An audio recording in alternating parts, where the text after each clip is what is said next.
고품격 나날이 방송 한준희 장지원의 원투펀치 223화 시작합니다. 여러분 민족 최대 명절인 추석에 가족들과 함께 모여서 맛있는 음식도 먹고 또 즐거운 시간 가지셨길 바랍니다. 저희 추석 연휴에 추석 특집으로 인사드리는 원투펀치입니다. 참 저희도 추석 특집인데 이게 추석인데 명절이잖아요. 우리도 쉬어야 되는데 안 쉬고 방송을 이렇게 하는 제가 너무 대단해요. 본인이 대단하다고 지금 그 얘기하려고 지금 그런 거예요? 네.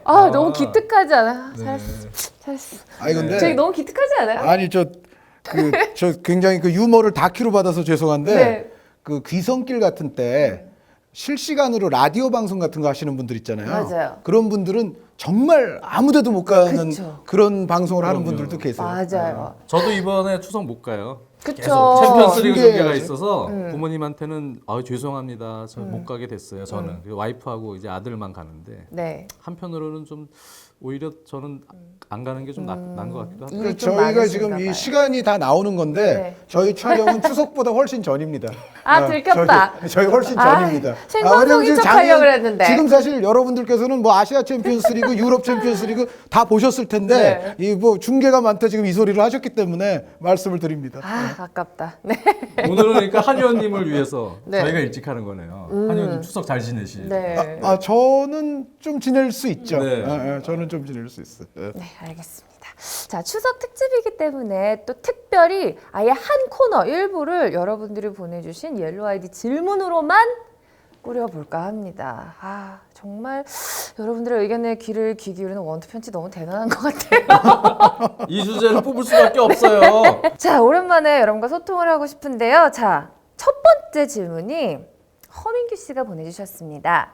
손흥민이 결국 잔류했습니다. 토트넘에서의 닥칠 경쟁 상황과 손흥민만의 강점과 약점을 알려주세요. 근데 이 허민규 선생님이 네.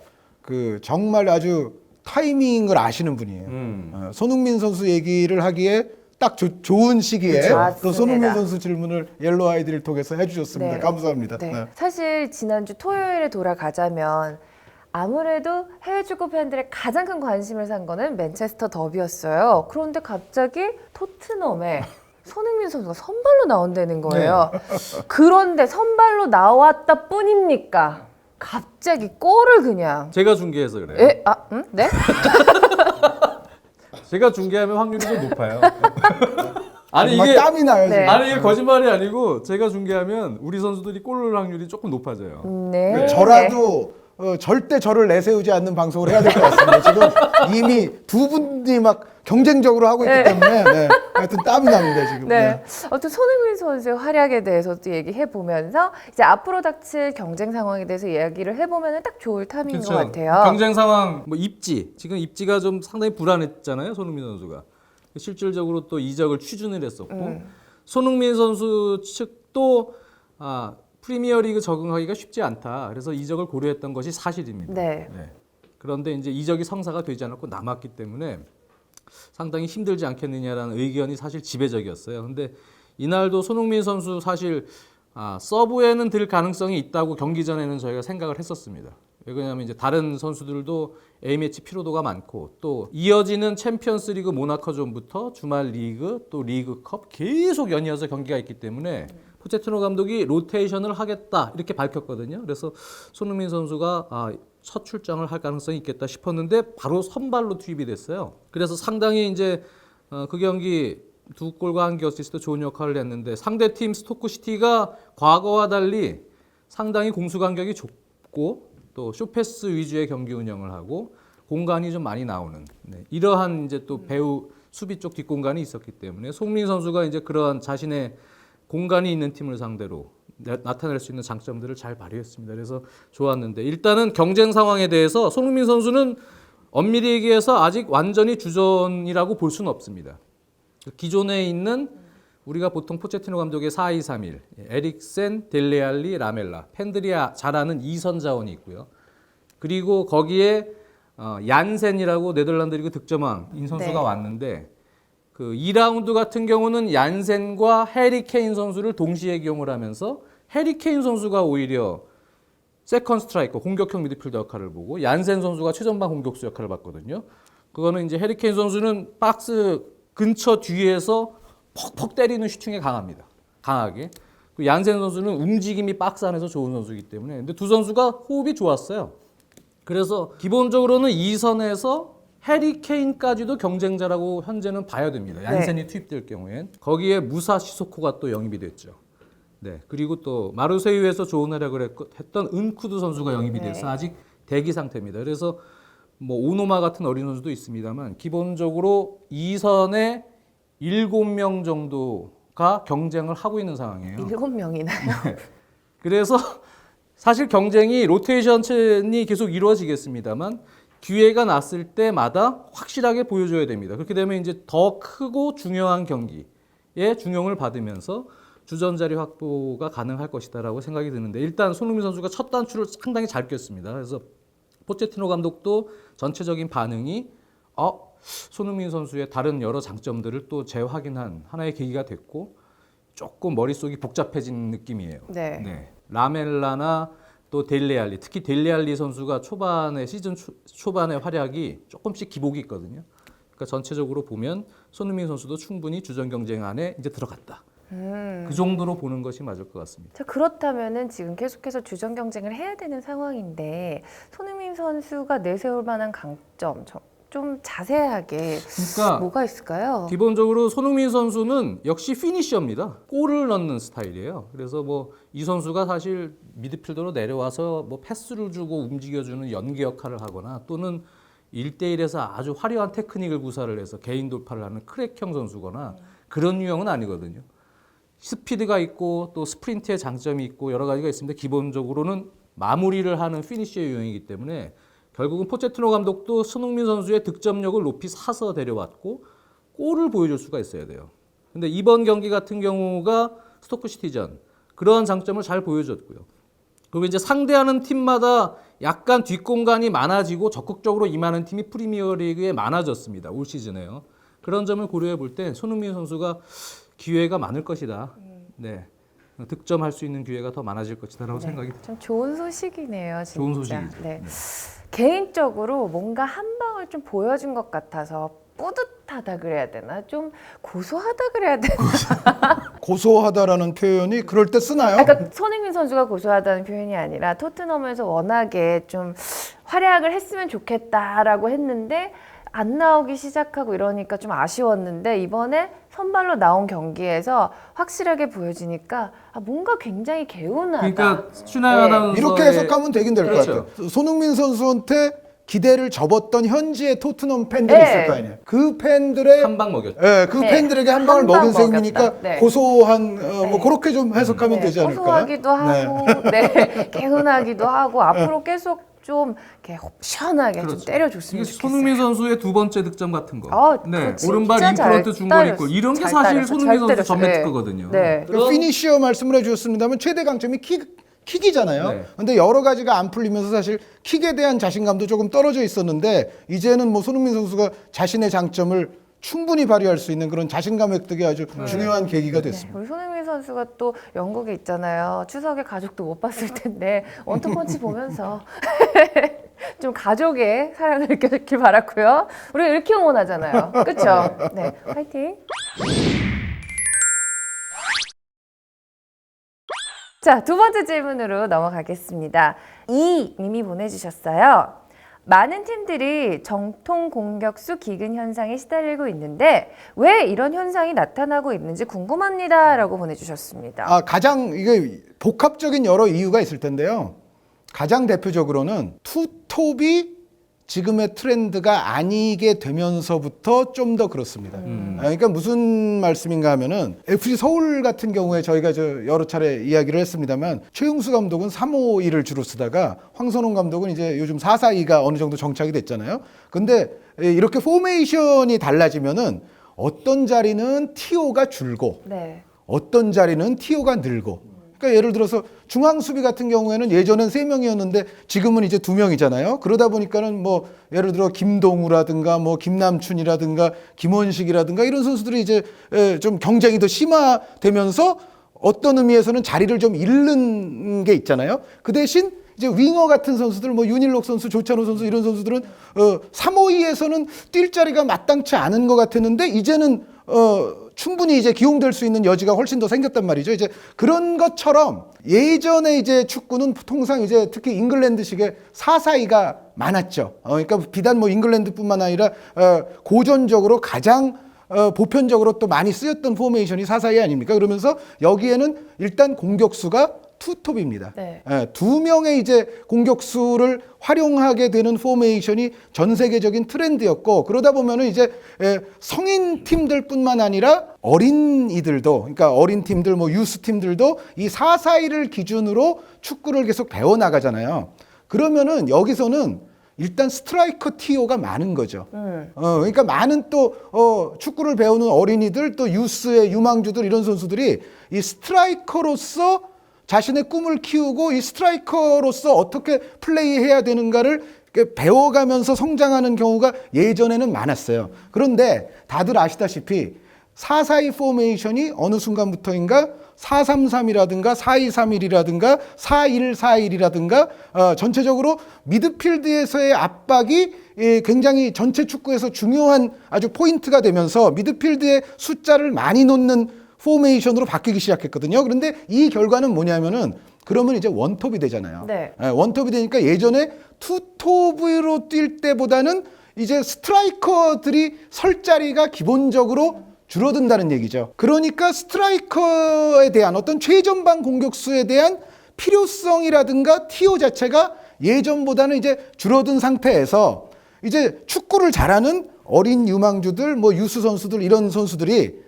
미드필더로서 조금 더 두각을 나타내기 위해서 노력을 하는 거죠. 전술적으로도 미드필더의 숫자가 많아지면서 축구에서의 어떤 포지션의 무게 중심이 공격수에서 중원 쪽으로 이제 내려온다는 거죠. 그러면서 이제 중원 쪽에 스타 선수들이 계속 많이 등장을 하기 시작을 했고 여기서 이제 그 연동되는 이제 전술적 트렌드로서 원톱과 미드필더가 숫자가 많은 이러한 어떤 형태의 공격을 감행을 할 때 이 공격에서의 어떤 득점이 나오는 루트도 원톱에게만 이제는 의존하지 않고 미드필더 선수들의 다양한 루트에 의한 득점포들을 이제 각 팀들이 점점 더 연구를 하기 시작을 했어요. 그런데 그러다 보면은 원톱의 성향까지도 영향을 미치게 돼요. 그러니까 뭐냐면은 그렇죠. 그러니까 미드필드 자체가 중시가 되면서 많은 이제 재능 있는 선수들이 미드필드를 지망을 하기 시작했고 이제 미드필더로서 이제 어필을 하기 시작했는데 여기서 같이 연동되는 현상으로서 각 팀들이 골을 넣는 방식 자체를 미드필더들에 의한 득점을 늘려가는 방향으로 이제 트렌드가 조금씩 이동을 하게 되는데 그 미드필더들의 득점을 늘려가는 트렌드에서는 이 톱의 공격수의 역할 자체가 미드필더들과의 어떤 연계 플레이 그리고 미드필더들과 같이 할 수 있는 그런 플레이에 능한 또 톱들을 이제 요구를 하게 되면서 전체적으로 전통적인 스타일의 공격수들보다는 역시 톱에 쓰는 선수조차도 발재간이 있고 그리고 좀 여러 활동폭을 좀 소화할 수 있고 이러한 유형의 원톱들로서 지금은 많이 갈아치워진 상태죠. 그러니까 예를 들어서 수아레스 선수라든가 아구에로 선수라든가 이러한 선수들도 아마 이 질문을 하신 이인님이 말씀하시는 어떤 전통적인 개념의 스트라이커로 본다면 아주 전통적이진 아니에요. 아주 전통적인 그런 유형은 아니에요. 그러니까 점점 이제 결국은 말씀드렸던 대로 투톱이 트렌드가 좀 사라지면서 이제 원톱이 많이 활용이 되는 포메이션이 되면서 이것이 전체적으로 팀의 어떤 득점 방식 그리고 어떤 팀의 중점을 두는 그 무게중심을 두는 위치 이러한 부분들에 있어서 변화를 가져왔고 여기서 아무래도 정통형 공격수들은 설 자리를 점점 더 좀 잃어가는 그러한 어떤 트렌드가 지금 진행이 되어 왔던 것이 결국은 지금의 이러한 유형의 공격수들의 어떤 기근 현상을 좀 낳았다는 생각이 있습니다. 그러니까 결국 뭐 좋거나 부구의 문제라기보다 그냥 트렌드가 변한다라고 쉽게 얘기하면요. 봐야겠네요. 옛날에 우리 흔히 얘기하는 센터포드, 공격수. 옛날에 축구하면은 센터포드 하고 싶어요. 우리나라에 그런 게 많았습니다. 그래서 과거의 공격수들은 이회택 선생님한테 스트라이커가 뭐가 제일 중요해요? 그러면은 이회택 선생님이 등을 지는 게 제일 중요해요. 등 지는 거. 등 지는 거? 등 지고 그 박스 안에서 움직임을 잘 가져가고 체격 조건이 좋으면 더 좋죠. 헤딩도 능하니까 슈팅이 좋아야 됩니다. 공격수. 대신 수비를 안 해도 돼요. 옛날에는. 그러니까 공격수가 센터포드 딱 안에서 골만 잘 넣으면 돼요. 이런 이제 정통파 공격수들이 한때 이제 득세를 하면서 여러 가지로 공격수는 그냥 공격수, 센터포드 역할만 하면 됐었어요. 근데 요즘에는요, 이제 심지어 그런 부분입니다. 우리가 뭐 90년대 초반에 옵사이드 트랙 개정되면서 사키 감독의 축구가 아주 컴팩트한 압박 축구, 공수 간격이 좁아졌다 하지만 사실 그때 축구하고요, 요즘에 아주 컴팩트한 축구하고 비교하면 지금 공수 간격이 더 좁아졌어요. 네. 그러니까 그때보다도 공수 간격이 좁아지고 지금 원톱에 물론 드록바나 뭐 등지는 선수도 있습니다만 한 의원님 말씀해 주신 대로 지금은 전술적으로 이런 멀티형 윙포드들끼리 또 유기적인 스위칭을 해서 순간적으로 뒷공간을 공략해야 되는 공략 방식이에요. 그래가지고 전체적으로는 그런 스피디하고 또 공수 간격이 좁아지면서 수비 가담을 또 공격수가 같이 해줘야 되는 그러한 성향의 많은 것을 요구하는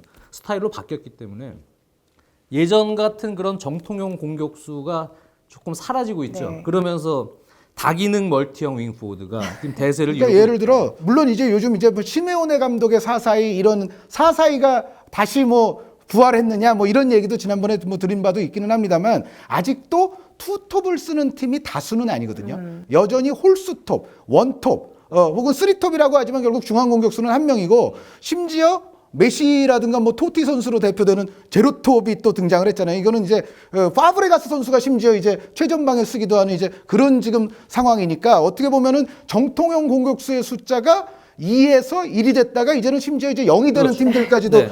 이제 등장을 하니까 그만큼 이제 티오가 줄었다는 얘기고 예전같이 투톱이면은 물론 이렇게 투톱을 세울 적에도 사실 예전에 똑같은 예를 들어 전봇대 유형의 선수를 2명을 세운다기보다는 이른바 뭐 비겐 스몰 아니면은 한 선수가 조금 더 피지컬이 좋으면 한 선수는 조금 더 창의성이 좋다든지 아니면은 한 선수는 조금 더 스피드가 좋다든지 뭔가 그러한 조합들을 옛날에 투톱을 할 때도 마련하기는 했습니다만 어찌됐건 이 경우에는 적어도 한 명 이상은 정통형 공격수가 쓰게 돼 있었죠. 투톱이 건재한 상황에서는. 그런데 지금은 뭐 시메오네 감독의 투톱이 유명하긴 하지만은 사실상 여전히 투톱이 주류는 아니거든요. 그러니까 지금은 시메오네 감독도 얘기했습니다만 그리즈만 같은 선수가 공격수를 하는 거예요. 옛날에 윙어를 보던 선수들이. 네. 그리고 한 의원님 말씀대로 원톱도 옛날 같은 정통형 원톱이라고 보기보다는 이브라이모비치, 뭐 반페르시 이런 선수들이 사실 돌아다니면서 윙포워드나 허리 미드필더도 볼 수 있는 유형이에요. 그러니까 정통형 박스 안에 딱 들어가는 공격수는 별로 많지 않아요. 드록바도 사실은 측면 플레이도 잘하는 선수들이거든요. 등도 힘도 좋지만 만주키치, 만주키치 마리오 이렇게 고메스.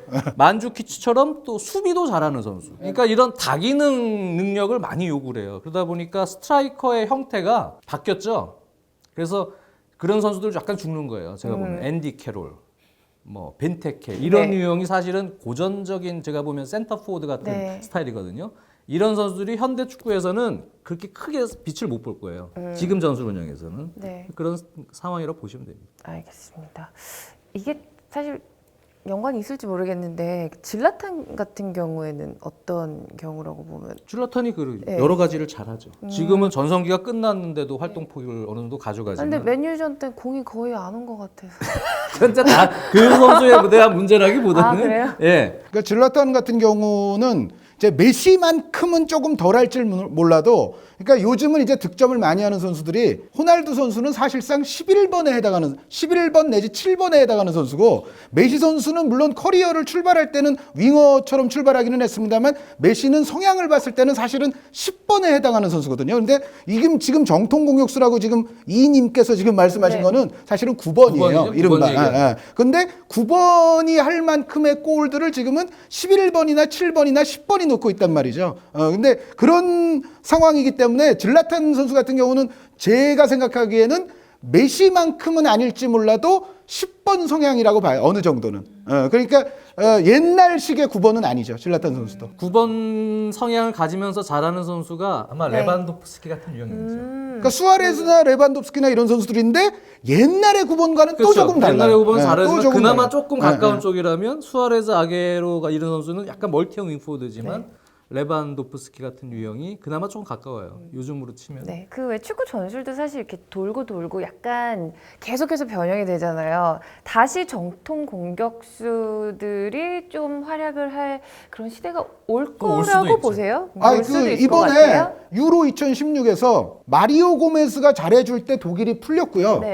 올리비에 지루가 잘해줄 때 프랑스가 풀렸고 마지막에 포르투갈의 에데르 같은 선수가 잘해줄 때 포르투갈이 우승했잖아요. 그러니까 그 얘기는 뭐냐면 저는 그걸 이렇게 보는데 요즘 이제 하도 여태까지 저희가 말씀드렸던 10번 스타일, 11번 스타일, 7번 스타일 이런 선수들이 막 득점 많이 하고 그리고 원톱이라 하더라도 심지어 예전의 전통 공격수들에 비하면은 훨씬 더 다재다능하거나 뭐 발재간이 좋거나 스피디한 선수들이 지금 톱이잖아요. 그러니까 그런 선수들을 이제 수비수들이 오랜 기간 지금 상대를 해오다 보니까 지금의 수비수들도 어떻게 보면 이런 어떤 다재다능 유형의 공격수들을 상대하는 데에 좀 더 튜닝이 돼 있어요. 지금 수비수들이. 네. 그러니까 지금 이런 트렌드가 한 2000년대 정도부터는 이제 본격적으로 나타나서 지금 거의 뭐 15년 뭐 이렇게 지금 트렌드가 흘러왔기 때문에 그동안 이제 어린 시절부터 수비수 연습을 해서 계속 훈련을 해서 수비를 하던 선수들이 이런 유형의 공격수들에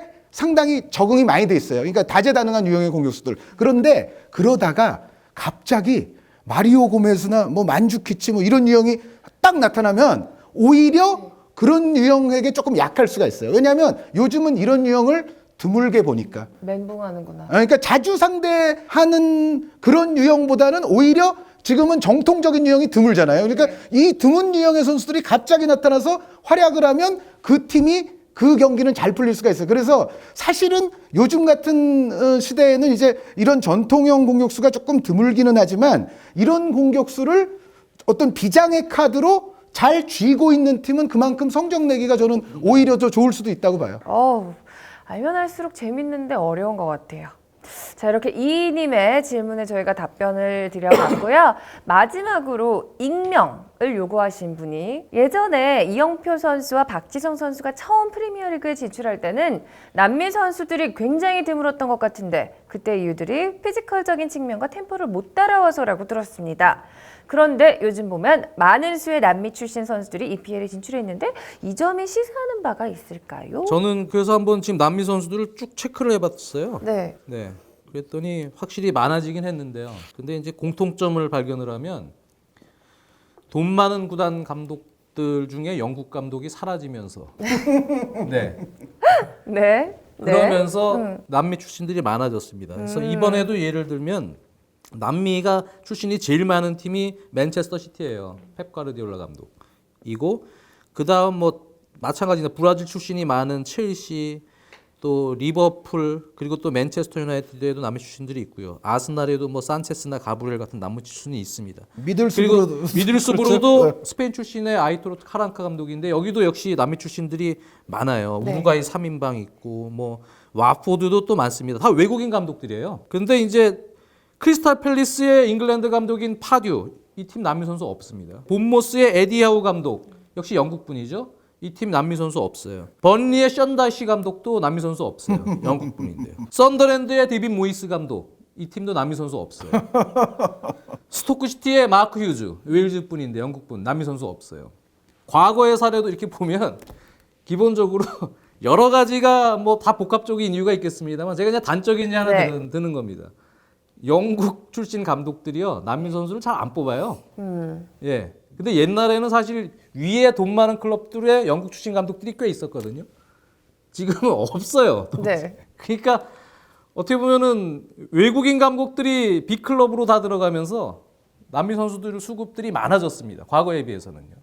그만큼 이제 전체적으로 편견 없이 남미 선수들 피지컬적으로 약하지 않다. 브라질이 요즘에 상당히 강조하는 게 피지컬 능력 이런 것들입니다. 리그에서도요. 그래서 그 선수들이 그렇지 않다. 이렇게 보는 시각들의 감독들이 지금 빅클럽 다 가는 거예요. 옛날 잉글랜드 감독들은 영국 감독들은 편견들이 좀 있었거든요.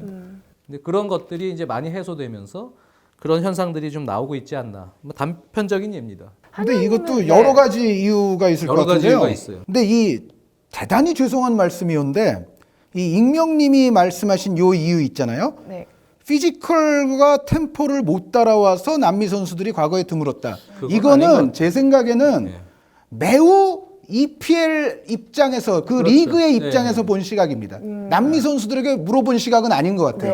네. 제가 그러니까 몇 가지 이제 말씀을 짧게 드릴게요. 네. 에르난 크레스포 선수가 첼시에 와서 제일 고생한 게 뭐냐면 정확한 그 제품이 뭔지는 기억이 안 나는데 차를 고치러 가야 되는데 말이 안 통하고 폰을 고쳐야 되는데 말이 안 통하고 언어도 도와주는 사람은 없고 네. 그런데 이거 왜 도와주는 사람이 없을까요? 미국도 좀 그렇습니다만 어떤 전자제품이나 이런 거 와서 뭐 설치해주고 뭐 이렇게 다 해주고 그런 게 아니라 자기가 대부분 다 합니다.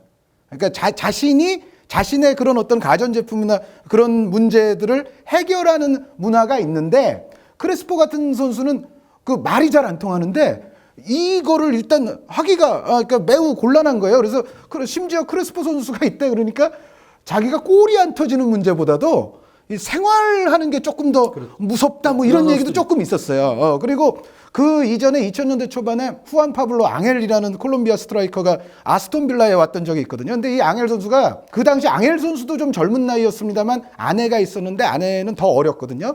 근데 아팠어요. 근데 그나마 앙헬 선수는 조금 다행이었던 게 영어를 앙헬 선수는 하는 선수였어요.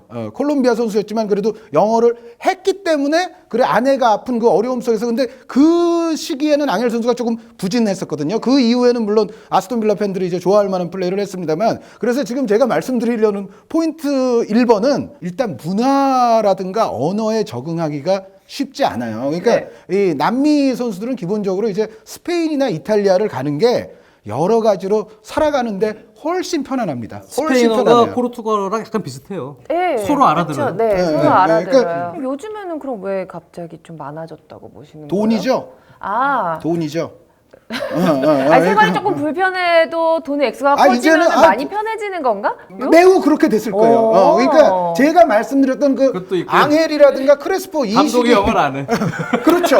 감독 자체가 라티노끼리 이제 말이 오가는 거죠. 제가 그 미들스부르 장 의원님 없을 때 이제 김태룡 의원하고 프리미어 리그 얘기할 때 제가 미들스부르를 라티노 미들스부르, 라티노 보로라고 그랬거든요. 그러니까 완전히 미들스부르 같은 경우는 지금 라틴 팀이 돼 있어요. 그러니까 이 라티노들끼리는 기본적으로 특히 2000년대 초중반 정도까지만 해도 프리미어 리그가 물론 첼시 같은 돈 많은 팀이 그때 딱 등장하기는 했습니다만 전반적인 견지에서는 몇 팀을 제외하고는 재정적으로도 프리미어 리그 팀들이 그렇게까지 다른 데에 비해서 어드밴티지가 없어요. 그러면은 재정적으로도 어드밴티지가 없는데 여러 가지로 살아가는데도 불편하고 적응도 불편하고 감독님하고 대화도 잘 하기가 쉽지가 않은데 그게 오겠습니까? 그리고 이제 이런 게 있죠. 프리미어 리그의 지금 시대 말고 한 2000년대 초반까지만 하더라도 그 프리미어 리그에 있던 남미 선수들을 아마 제가 거의 다 외울 수 있을 거의 다는 아니고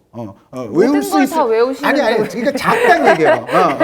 남미 선수가 EPL에 가장 먼저 온 케이스들이 그 78년 월드컵을 우승했던 아르헨티나 선수가 3명이 80년대 초반에 EPL 그때는 뭐 EPL이라고는 안 불렀습니다만 어쨌든 잉글랜드 리그로 건너왔어요. 그게 오시 아르딜레스 선수, 리키 비아 선수 그리고 알베르토 타란티니라는 선수가 있었어요. 이 선수들이 전부 그 마리오 캠페스와 더불어서 7, 8 월드컵 이제 아르헨티나 우승 멤버들인데 2명은 토트넘으로 가고 타란티니 같은 선수는 버밍엄으로 당시에 갔었습니다. 그것이 일단 80년대 초반에 그 남미 선수가 잉글랜드에 온 거의 이제 효시라고 보여지고요. 브라질 선수는 언제 처음 왔냐면은 80년대 후반쯤에 뉴캐슬에 미란디냐라는 선수가 왔었어요. 그리고 이제 90년대 중반쯤 돼서 남미 선수가 조금 더 늘어나는데 가장 대표적으로 보로의 주니뇨 파울리스타 선수 아주 대단한 선수가 하나 왔고 여기에 이제 에메르손이라든가 또 월드컵 우승 멤버인 브랑코라든가 이런 선수는 이제 성공은 못했습니다만 어쨌든